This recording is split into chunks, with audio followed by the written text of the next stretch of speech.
Hay naku pare, alam mo kahit kailan, wala ka talagang katulad. Napakasipag mo, napakatyaga mo.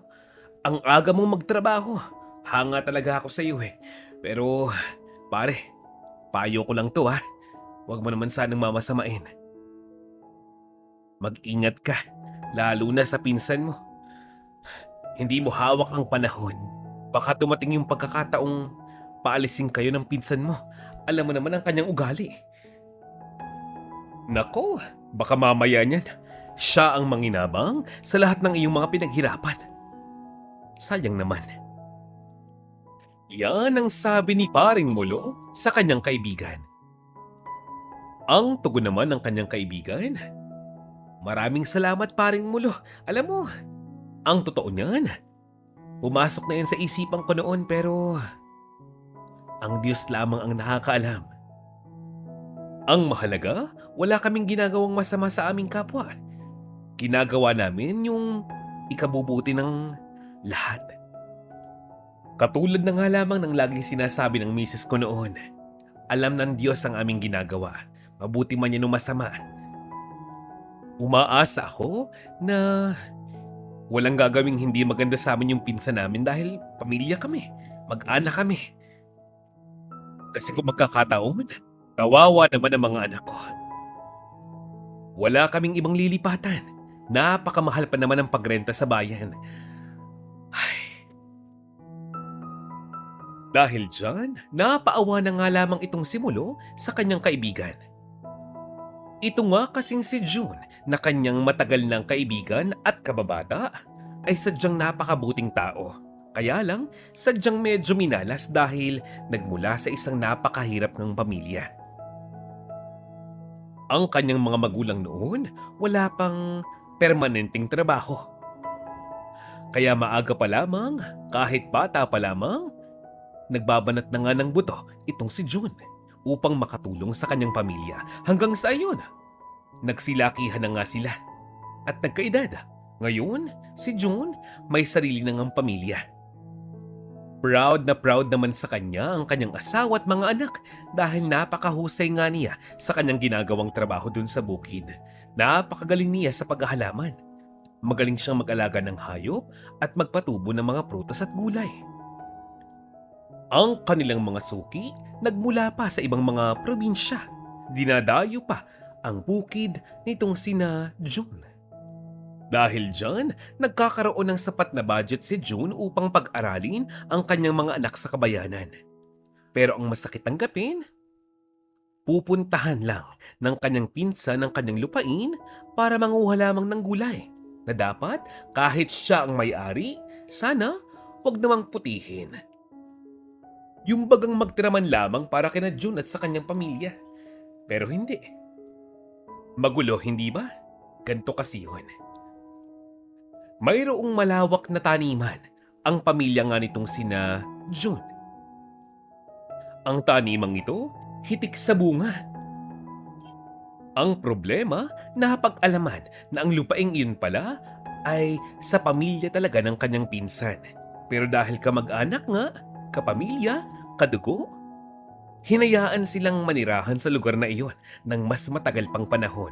Pero ang kapalit nga noon, ang karamihan sa mga tutubong halaman doon, prutas, gulay, puno at mga kung ano-ano pa, ay mapupunta dapat sa kanyang pinsan. Kung sa bagay, para kay June, anumang dokumento ang ipakita nga sa kanya ng kanyang pinsan, wala naman siyang magagawa dahil hindi naman niya nauunawaan ang lahat ng iyon. Tunay man o hindi ang sinasabi ng kanyang mga pinsan, kataas ay maniwala na nga lamang ito. Kasi nga, kamag-anak. Kasi nga, kapamilya. Kaya lang, sa paglipas pa nga ng mga linggo't mga buwan, kapansin-pansin. Aba, itong pinsan nga nitong si June, sumusobra na. Pinuputi niya ang malaking bahagi ng lupaing iyon. Mga gulay, prutas at ibinebenta nga sa ibang mga tao ng mas malaking halaga. Samantalang itong si June at ng kanyang pamilya ang nagpapakahirap sa lugar na iyon. Ang nagtsatsaga upang palaguin ang mga halaman doon. Kung tutuusin, unfair talaga Pero wala. Meron ngang pinirmahang dokumento itong si June. Isang dokumentong nagsasabi na maaari silang magstay sa lupaing iyon as long as maaaring pumunta si June upang angkinin ang kanya. Akala niya, okay na okay ang dokumentong iyon. Ang usapang iyon, meron silang tirahang pamilya, merong lupang pinagkatrabahuan, at syempre, merong pagkain na kakain na hindi kailangang bilhin sa labas. Para naman sa kanyang pinsan, magkakaroon nga ito ng extra income. Pero sa paglipas ng panahon, parang may mali. Isang araw, pinagsabihan nga itong kanyang pinsan ng ilang pang kamag-anak. Ang sabi nga nila, "Alam mo, Utoy, Ismael, makinig ka sa mga payo namin. Nakakatanda kami sa iyo. Ang akin lamang naman. Naaalala mo ba yung panahong dumating ka rito para sabihing lupa talaga ng inyong pamilya ang lupaing pag-aari dapat nitong sina June? Meron ka pang ipinakitang mga papeles, hindi ba? Noong panahong iyon, ang lupaing ito ay hindi ganoong kaganda. Mayroong mga puno, mayroong kaunting halaman, mayroong kaunting gulay pero hindi ganito kaganda. Hindi ganito kayabo. Maaari mong sabihin na iyo talaga ang lupang ito. Pero hindi ikaw ang nagpapakahirap na pagyamanin nga ito. Sana man lamang. Huwag mong kalimutan na bigyan ng bahagi itong sina June at ang kanyang pamilya. Abay, nakakaawa naman. Hindi mo alam kung gaanong kahirap na payabungin ang lupaing ito, lalo na nung panahong tagtuyot. Ang sakin lang naman, Ismael, sana'y huwag kang makalimot. Ang sakin lang naman, kung nais mo talagang makatulong sa kanilang pamilya, huwag naman sana sa ganitong paraan. Aba, sa mata ng iba, napakapangit tingnan. Para bang ginagamit mo lamang ang mag-anak na iyon upang makakulimbat ka ng maraming pera. Ang sabi ni Ismael, teka muna. Bakit niyo ako pinagtutulungan? Lupain ko. Lupain ang aming pamilyang pinag-uusapan dito. Ano mang ginagawa ko, wala ka nang pakialam doon. Ano ngayon kung mas matanda ka? Wala kayo nung magkaroon kami ng kasunduan ni Kuya June. Hindi ko kailangan ng mga opinyon ninyo.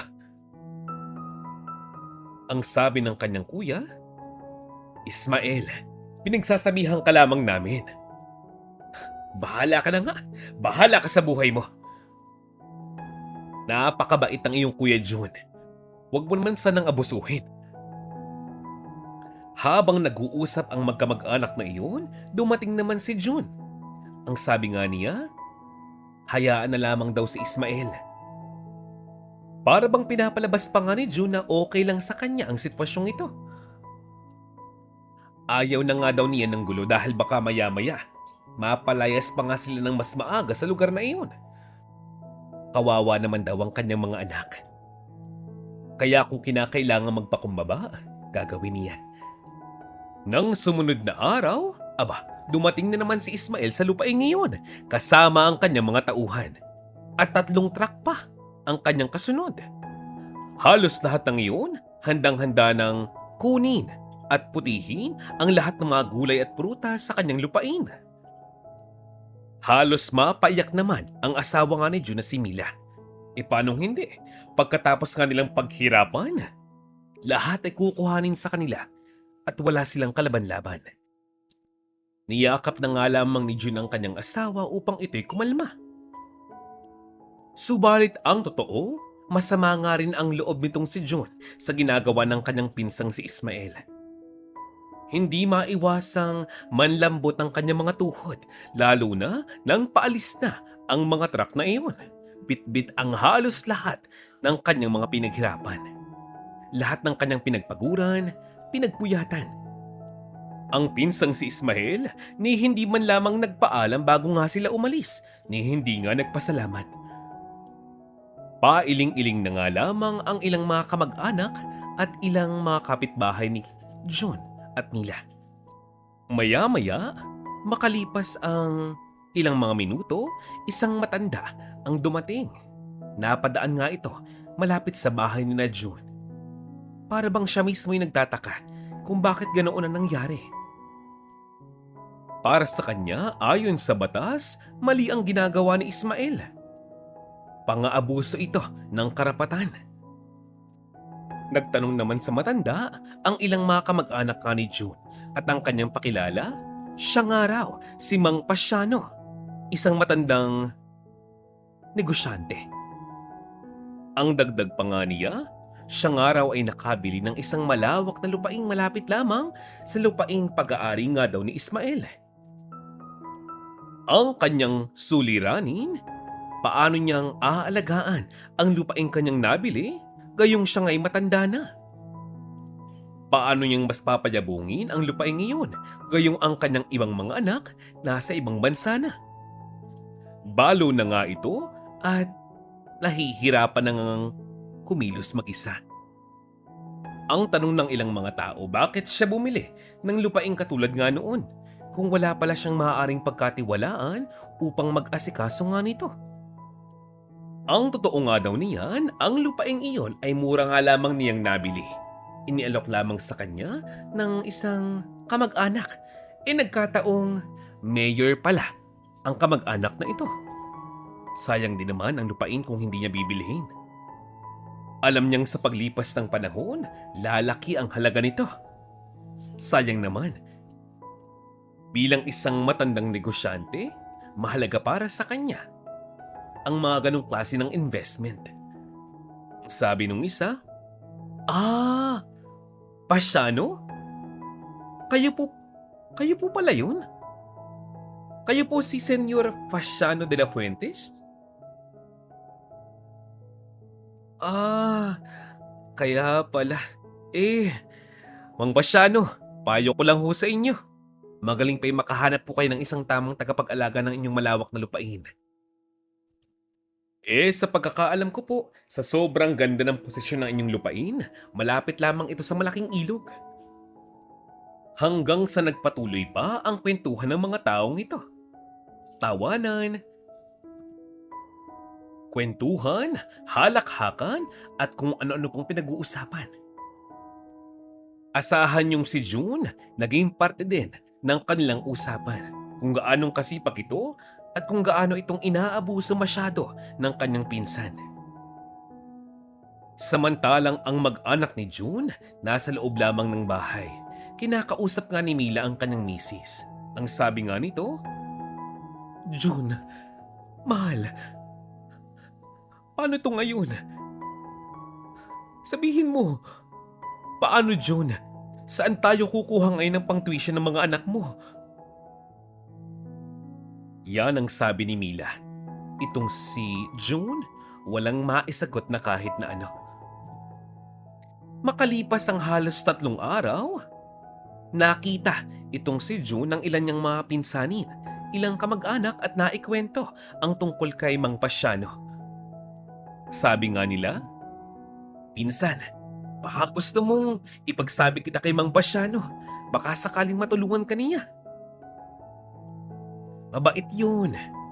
Oo, mabait yun. Mayaman.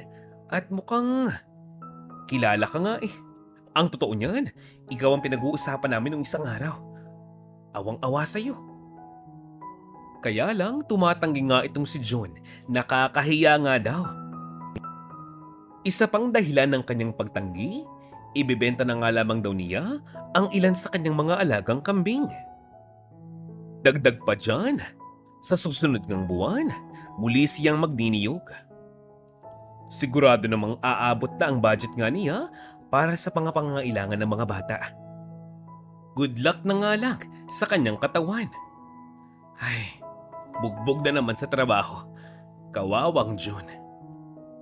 Yun pala, habang nag-uusap si June at ang kanyang mga pinsan, nakatanaw pala sa kanila ang matandang si Pasiano. Makalipas ang ilang araw, nakaraos na naman sa pagsubok itong si June. May pambayad na nga siya ng tuition ng mga bata, pambaon ng mga ito, at para sa grocery nga ng buong buwan. Nagkaroon nga lamang ng mas malaking problema. Si Ismael muling dumating sa bukiring iyon. Kahit wala pa siyang maaaring putihing mga gulay at prutas, alam mo ang ginawa? Nagdala siya ng ilang mga alagang hayop ni June. Isa nga sa mga ito ay pag-aari ni June. Kambing na kanyang pambenta sana next month. Ang problema, ang kinuhang kambing na ito may bibili na next month. Dahil sa sobrang inis ni June at galit, dahil sa kanyang sobrang pagod, at dahil na rin sa sama ng loob ng kanyang misis, kinausap ni June ang kanyang pinsan. Pinsan, Ismael, teka muna, mag-usap tayo. Ano to? Hindi, alam kong kambing yan, alam kong buko yan, ang ibig ko sabihin anong ginagawa mo. Pinsan naman, pati ba naman yung alaga kong kambing kukuhanin mo? Pambenta ko ang kambing na ito. Pambayad ko to ng tuition ng mga bata, pambaon ng mga bata to sa eskwelahan. Sabihin mo nga sa akin, Ismael. Ha? Wala ka bang puso? Alam na alam mo. Alam mo kung gano'ng kahalaga ang mga bagay na ito sa akin. Bakit ito ginagawa sa akin? Ha? Dahil may utang na loob kami sa inyo? Tulad ng palagi mong sinasabi? Sabihin mo nga sa akin. Yung totoo. Ha? Naaawa ka ba sa pamilya ko? May puso ka ba talaga para sa pamilya ko? Para sa akin na kamag-anak mo? Kaya mo kami pinapatira sa lugar na ito nang walang bayad? O sadyang nais mo lang ng katulong ng aliping maaari mong abusuhin ng ganito? Ba? Pati ang alaga kong kambing kinukuha mo. Tingnan mo yan. Yan 3 sako ng bukong yan na kinuha mo. Alam mo bang hindi yan galing sa puno mo? Hindi galing sa lupain mo?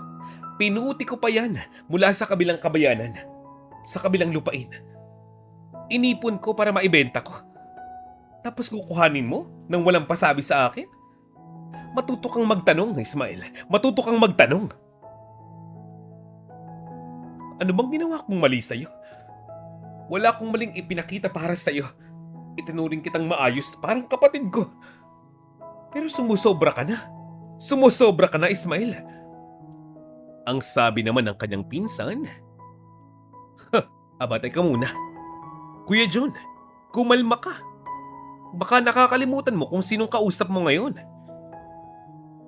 Baka nakakalimutan mo na kung di dahil sa akin, wala kang tahanang titigilan. Na kung di dahil sa amin, matagal nang patay ang mga anak mo. Dahil sa gutom, hindi ba? Na kung di dahil sa akin, matagal nang wala yung asawa mo. Dahil sa kanyang karamdaman. Baka lang nakakalimutan mo, meron kang pinirmahang dokumento. Hindi ba? Na lahat ng punong nakatayo sa lupain ko ay sa akin. Kaya kung anong gusto ko, kukunin ko. Alam mo kung tutuusin, kulang na kulang pa to. Hindi ba? Dahil mismong mga magulang mo, ang iyong ama't ina, nanginabang din sa lupaing ito. Samantalang hindi nga ito sa inyo. Bumabawi lang ako. Binabawi ko lang kung ano ang amin. Pero mukhang hindi ka makakatulog, kaya ito. Iuwi mo na tong kambing mo. Isaksak mo sa baga mo. Pati itong mga buko. Napakatapang mo. Kung masagawan mo ko ay inam. Tingnan natin kung hindi ka muling lumuhod sa harapan ko. Tumalikod na nga lamang itong si June at umuwi. Pero pagkatapos ng ilang segundo muling nagsalita itong si Ismael. Ang sabi niya, Kuya June, bago ko makalimutan, siguro yung mga ilang linggo na lamang. Baka nga wala ng 1 buwan. Kakailanganin ko ng lupa ko. Kaya ngayon pa lang, magbalot-balot na kayo. Yan ang pananakot nitong si Ismael kay June. Dahil dyan, nataranta itong si June dahil sa mga sinabi ng kanyang pinsan. Ano na ang kanyang gagawin? Hindi siya handa. Bukas isang araw, baka paalisin na nga lamang sila sa lugar na iyon at wala silang mapupuntahan, walang malilipatan. Paano na ang kanyang mga anak? Saan siya kukuha ng pampaaral? Gayong wala nga siyang ibang alam na trabaho kundi ang magbukid. Mag-alaga ng mga hayop, magpakain ng mga ito, at magpatubo ng halaman. Nakakaawa naman daw ang kanyang mga anak kung titigil ang mga ito sa pag-aaral. Sayang naman ang kanilang pinaghirapan. Napakataas pa naman ng kanilang mga pangarap sa buhay. Nang makauwi sa bahay itong si June, agad niyang kinausap ang kanyang mahal na asawa. Aba, akalain ninyo, makalipas lamang ang ilang araw, bumisita itong si Mang Pasiano sa bahay nitong sina June. Napansin nga ng matanda na itong si June ay problemado. Aba, bata, anong problema mo? Baka meron akong maitulong sa'yo. Huwag ka nang mahiya, ano bang problema? Sabihin mo lang sa akin. Isipin mo na nga lamang na para mo akong ama, para mo akong tatay. Handa akong tulungan ka.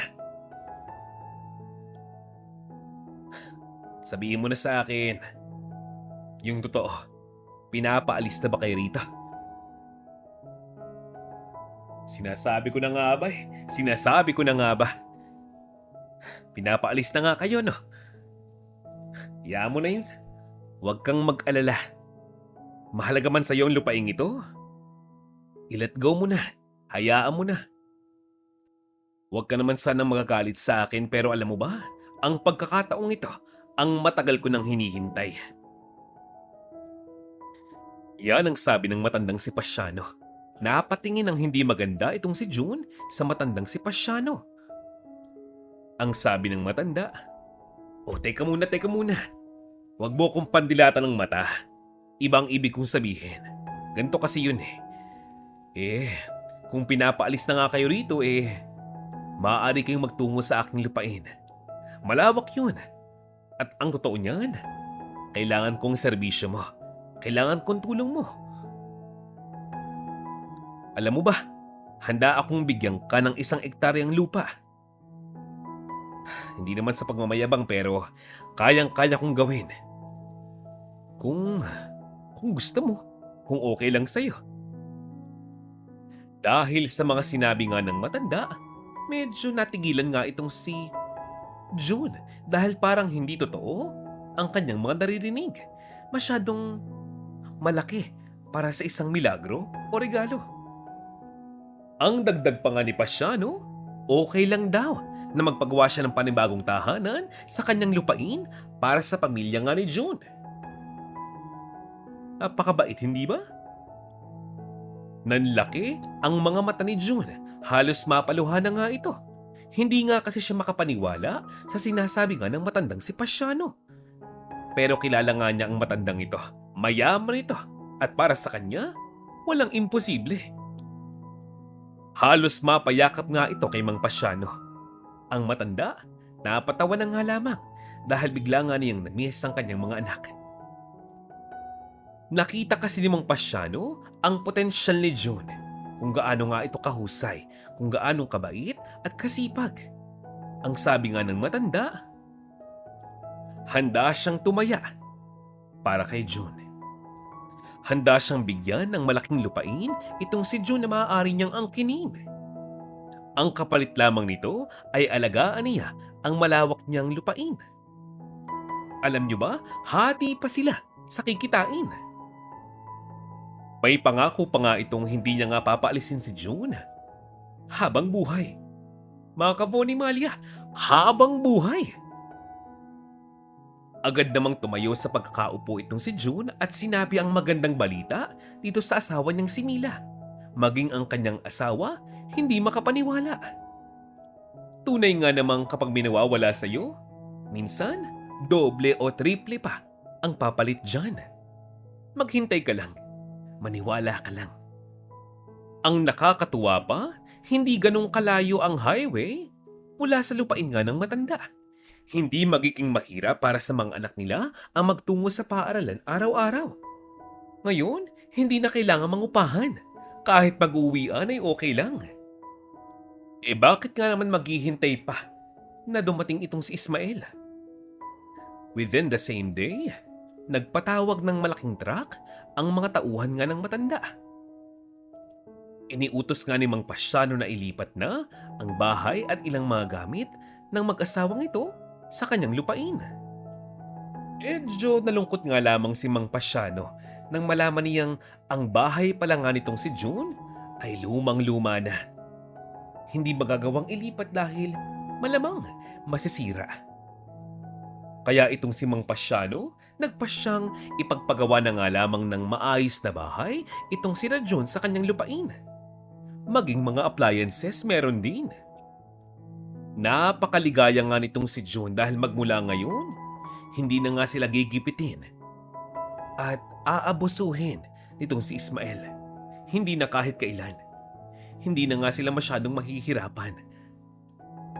Nang sumunod na araw, may iniabot na dokumento itong si Pasyano dito kay June. Ito'y nasa Tagalog, kaya madaling unawain. Nakalagay doon na itong si June ay magkakaroon ng 10,000 square meters na lupain mula sa mga pag-aari ni Mang Pasyano. Para bang pinalabas na binili nitong si June ang lupaing iyon mula kay Mang Pasyano.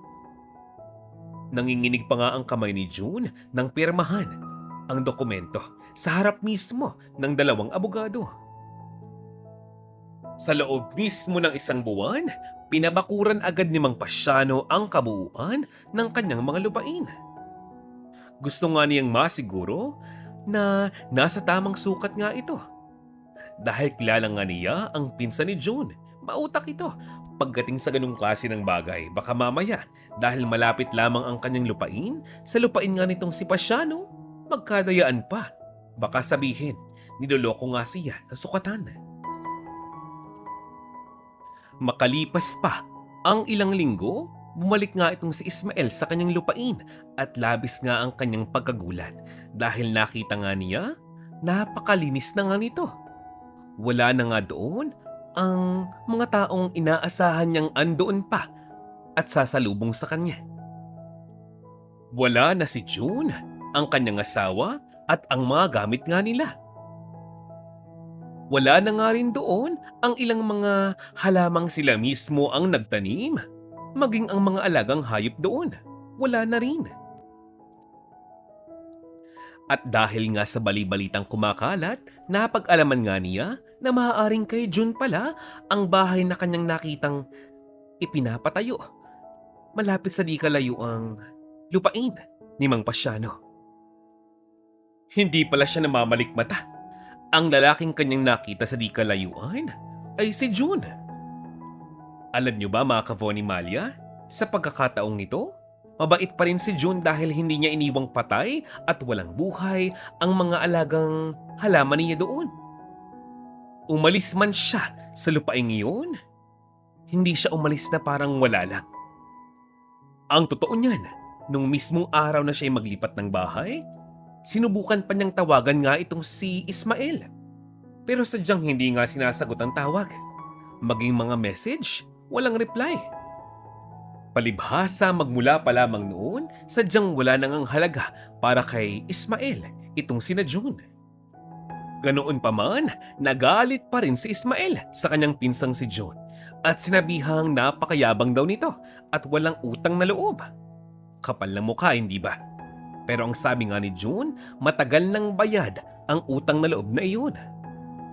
Aba, sa dami baga naman ng puno nga ng niyog na kanyang naitanim sa lugar na iyon, sa dami ng perang naipasok nitong si June sa pera at bangko nga nitong si Ismael, matagal na nga siyang bayad. Ang totoo niyan, may utang pa itong si Ismael kung tutuusin. Wala siyang kapagod-pagod. Wala siyang ka-stress-stress. Ni wala nga siyang kaalam-alam kung paano nga bang aasikasuhin ang lupaing iyon. Siya mismo ang may utang na loob kay June. Bagay na hindi niya kayang tanggapin. Hindi na nga nakipag-usap pa itong si June at ang kanyang asawa kay Ismael. Nag-focus na nga lamang sila sa kanilang bagong trabaho at bagong lupaing iniintindi. Para kay Ismael, mayabang itong sina June. Lalo pang natuwa naman itong si Ismael nang makita niyang aba. Parang nahihirapan yata itong si June at ng kanyang asawang pamungahin ang mga halaman sa lupaing iyon. Palibhasa itong si June, tumatanda na. May mga bagay na hindi na nga niya kayang gawin kumpara nung siya'y bata-bata pa.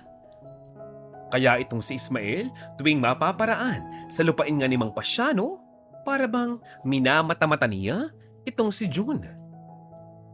Buti nga daw nang siya'y matuto. At dahil alam na nga nitong si Mang Pasyano ang problema, ginawa na nga niya ng paraan.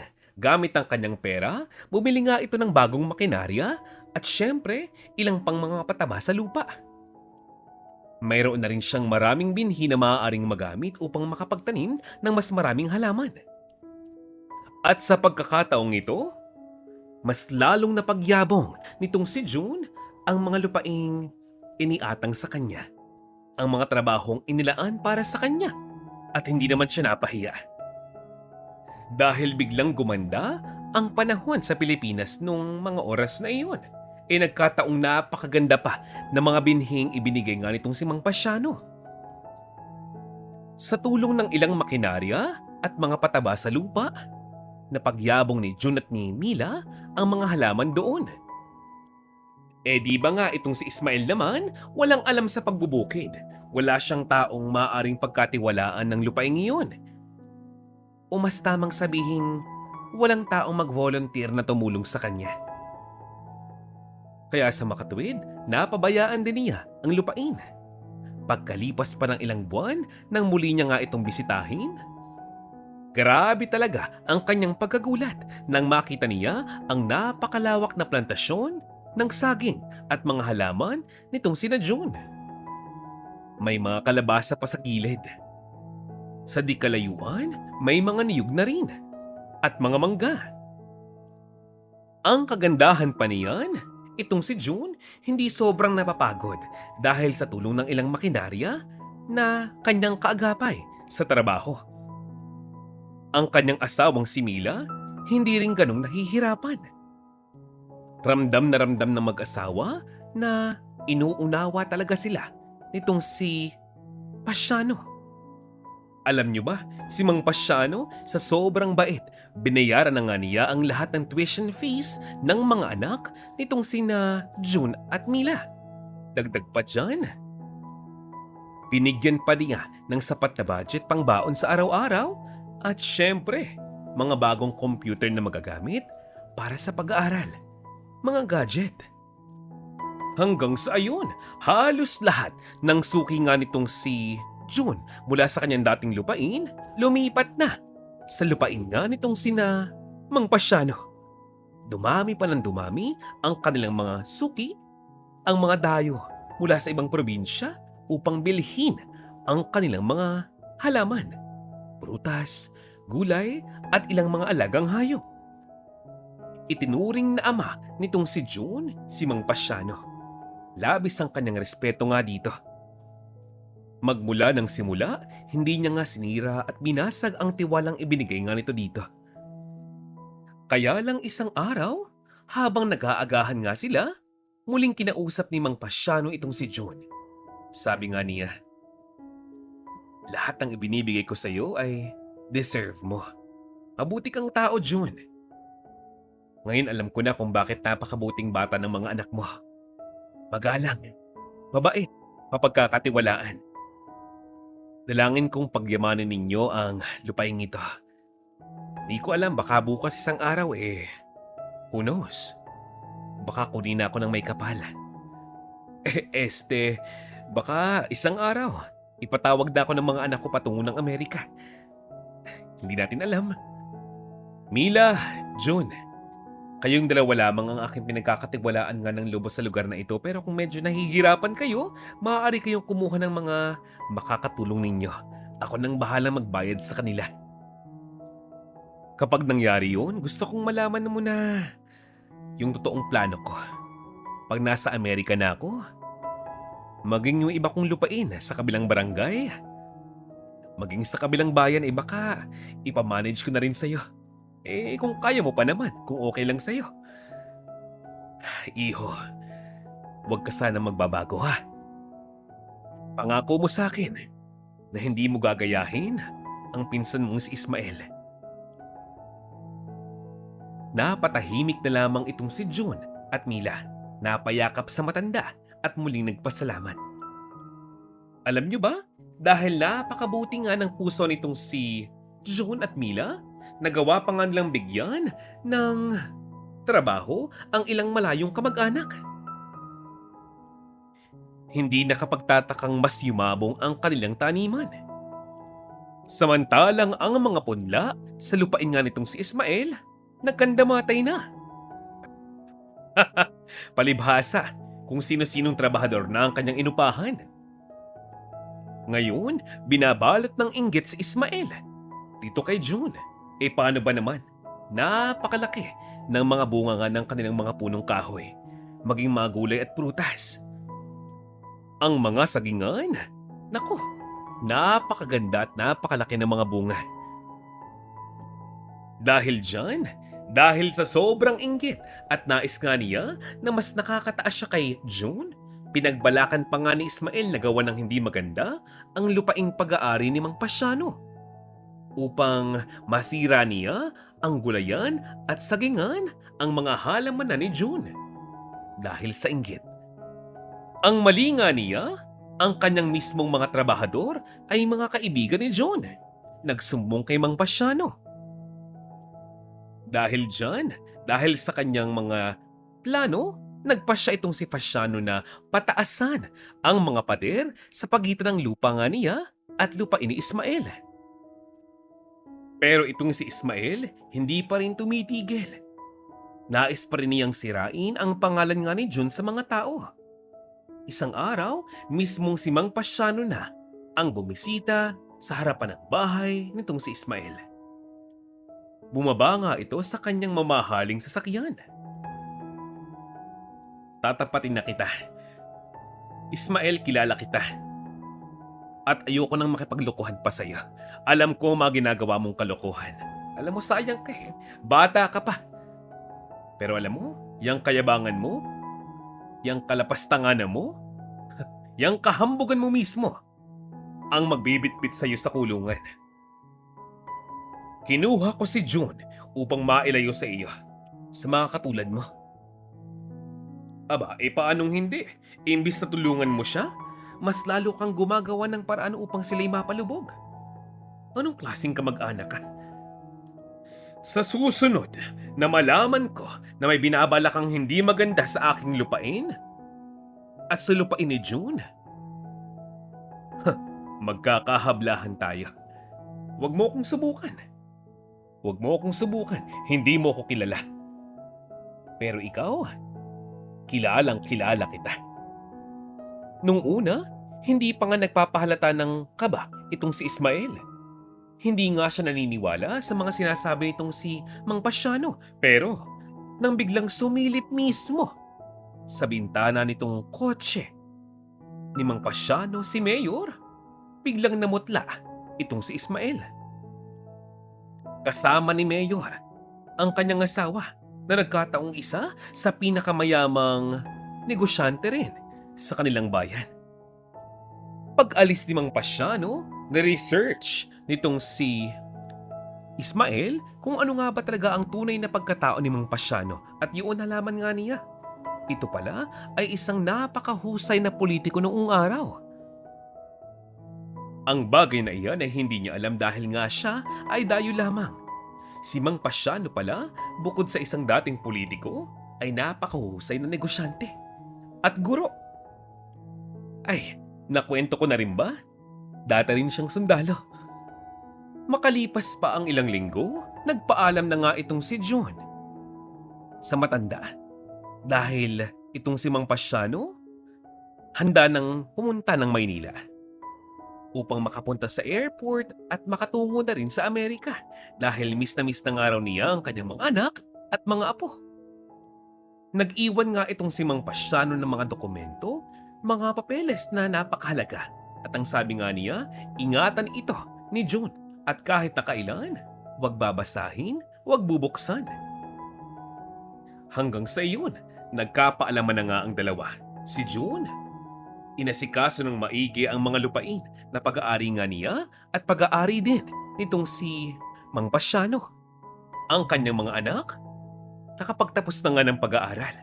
May maganda ng mga trabaho. Si Mang Pasyano, nasa Amerika na kasama ang kanyang pamilya doon. Maligayang maligaya, malusog na malusog, malakas na malakas. Medyo mahirap man pero nagawan nga ng paraan ni June na mas mapaganda ang tubo ng kanyang mga halaman, ng mga punong kahoy at ng mga prutas at gulay. Dumaan kasi ang tagtuyot sa Pilipinas noon. Pagkatapos noon, bigla namang dumating ang dalawang napakalakas na bagyo. Mabuti na nga lamang at handa nga si June. Asahan niyo na kung anong mangyayari sa lupain nga nitong si Ismael. Hanggang itong si Ismael, nalugi na nang nalugi sa kanyang mga lupain. Naibenta na nga niya ang ilang mga pag-aari niya at ng kanyang pamilya. Kakasugal, kakabarkada. Hanggang sa ang matira na lamang sa kanya ay ang lupaing noon ay inaalagaan ni Ismael. Kaya lang alam niyang hindi na nga niya alam kung anong gagawin para muling yumabong ito. Kaya isang araw, bumisita nga siya sa bahay ni June upang humingi ng tulong. Pagkatapos ng lahat, nagawa pang payuhan ni June itong si Ismael kung anong maaari niyang gawin sa kanyang lupain. Bagay na ipinagtaka naman ng kanyang asawa. Bakit nga naman niya yun gagawin pagkatapos ng lahat ng ginawa ni Ismael sa kanila? Ganun talaga. Mulat sa pool, mabuting tao itong si June. Kaya kahit nagaano pa man kahayop ang trato nga nitong si Ismael sa kanila, hindi nun mababago ang kanyang pagkatao. Makalipas lamang ang ilang araw, muling bumalik si Ismael upang sigaw-sigawan at mura-murahin si June. Mali nga daw ang turo sa kanya. Ang sabihin niya, hindi siya marunong, hindi siya maalam. Para kay Ismael, niloko lamang daw siya ng kanyang pinsan. Napakamot na nga lamang ng ulo itong si Mila at ang kanyang mga anak. Magmula noon, nagsunod-sunod pa ang mga dagok sa buhay ni Ismael. Siguro'y dahil nais ng Diyos na siya'y matuto. Ano pa man ang mangyari, pamilya ay pamilya. Kaya lang sadyang wala nang kamag-anak itong si Ismael na nais siyang tulungan. Pagkatapos ng lahat, grabe ngayon ang pagsisisi ni Ismael sa kanyang mga nagawa. Ngayon, labis-labis ang kanyang pagsisisi. Kung sana nga lamang ay naging maayos ang kanyang pagtrato dito kay June, di sana hindi ganito. Kung hindi siya naging sinungaling at gahaman. Kaya lang ganun talaga, nasa huli nga kasi ang pagsisisi. Ngayong naghihirap na si Ismael, grabe pa rin ang kanyang kayabangan sa ibang tao sa kanyang paligid. Ngayon, para siyang pinaparusahan ng Diyos dahil lahat ng kanyang mga pag-aari ay wala na. Walang kamag-anak na nais bumisita. Iniwan na rin siya ng kanyang asawa. Umiyak man siya, araw-araw o gabi-gabi, hindi na muling babalik sa kanya ang maginhawang buhay na kanya inabuso. Ngayon, nagingit-git nga ito sa galit, sa sobrang inggit, sa pinsang si June. Sa huling parte ng istoryang ito, umaasa pa rin ako na sana matuto na itong si Ismael. Ma-realize niya ang kanyang mga pagkakamali at sana matutong humingi ng tawad at magpakumbaba. Malay natin, bukas isang araw, muling magbago ang kanyang buhay dahil sa biglaang himala. Mga ka-Vonimalya, dito na po nagwawakas ang ating istorya ngayong araw na ito. Muli maraming salamat sa inyong pakikinig. Shout out time mga ka-Vonimalya. Hello, Miss Rosalia Gonzalez, Minervina Baclig, Priscilla Cario, Dolly Bidonia, Gloria Diwan, Cristina Laude, Azilanas Kitchen, Yolinda Castillo, Alain Eusebio, Stella Bables, Lina Batarao, at Zenny Loresca. Sa inyo rin po, Miss Imelda Wada, Gavin Sky Malinaw, Leticia Vargas, Mathel Casibolt, Margarita Ceniza, Feby Navides, Cherry Carolino, Sonia Arcala, at Alona Eusebio. Mga Kavoni Malia, muli maraming salamat po sa inyong pakikinig sa ating